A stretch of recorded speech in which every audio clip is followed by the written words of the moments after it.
Welcome back into Talking Fitchburg. Joining me this afternoon, it's Carrie Osborne. She's part of the marketing team for the big Agora Art Fair, 9th annual, coming up. I know.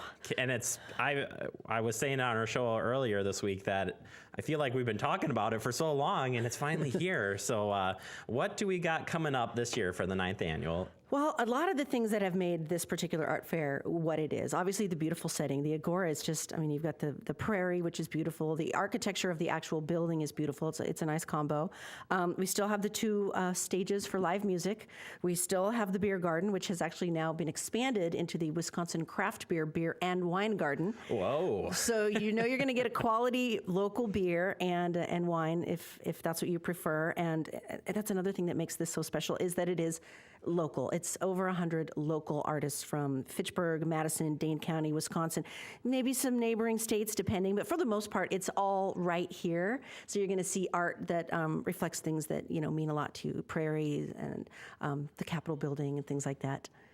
Yeah, and we're looking at some video from last year's art fair, and there's just about something for everybody when you come out to this. There is. There's, if you like to get your hands dirty, like to make some art of your own, no matter the age, we do have a couple different things. We've got the hands-on art experience for adults where you can actually go and make some art of your own, and we have professional artists from around the area who will actually guide you and kind of give you some tips on how to make that painting work for you, and then you get to take your art home. And then under the big tent, they've got the children's art yard, which is really nice because it gives the kids the same chance, and then they get to take their masterpieces home as well. That's pretty impressive. Like you said, the setting's a very nice place to have this event, and you're expecting over 100 artists to showcase their stuff. Yeah, it takes a while to go through all the art because, you know, you say you're just going to take a walk and then you end up stopping at every booth. It's a nice long event. It goes all day Saturday, 10 to 5, so you've got plenty of time. Get a nice early start while it's still cool outside.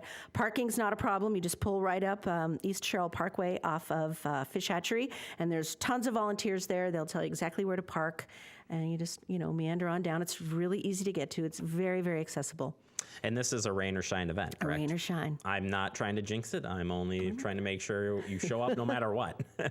All right, you did bring some art pieces along as well today, so describe kind of what we've got here. Well, we've got some artists who've been here quite a while. The wood table that you see there, that's not just to hold up other art. It is by a fellow named Jack Debertine. I want to say that right. And he's been doing wooden artwork for us for quite a few years now. I'm always really happy to see his stuff here. And we've got some of my favorite pottery here, a lady named Nikki Ross with N-Star Studios, and it looks almost too pretty to eat off of, but I totally would. And then the sculpture that you see there, that beautiful dragon that is made out of reclaimed pieces, that's a relatively new artist that just joined us last year named Rob Eigel. And if you like sculpture and you like really different looking things, that's one of the things that you definitely want to come and check out. So, and there's not enough art. I mean, there's not enough time to show you all the art. I mean, here in front of us, you can see clearly we've got examples of photography, we've got watercolor, we've got fiber silk scarves, we've got everything. It's a good way to knock off that holiday shopping list, or add a piece, whatever the case may be. So again, remind us, 10 to 5 here this weekend. 10 to 5 on East Sherrill Parkway on the Promega grounds.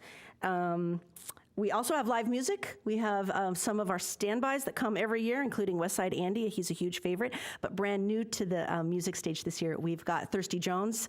They are a relatively new band, and they're a lot of fun. And we also have a new thing called Art in the Wind. We got a taste of it last year, but what it is, it's a bunch of professional kite flyers that come out. Oh, really? And so the sky will be full of color. If you don't know where East Sherrill Parkway is, just look up in the sky. Guarantee you'll see it from about a mile away. Some of the heights can get up as big as houses, although I don't know if they'll have those giant ones there with them on Saturday. Wow. Yeah, a lot going on. All right. Well, hopefully, again, you can make it out. 9th Annual Agora Art Fair this weekend. Carrie, thank you so much for coming in and bringing some of these pieces. Thanks for having us. All right. We'll take a quick break, wrap it up next right here on Talking Fitchburg.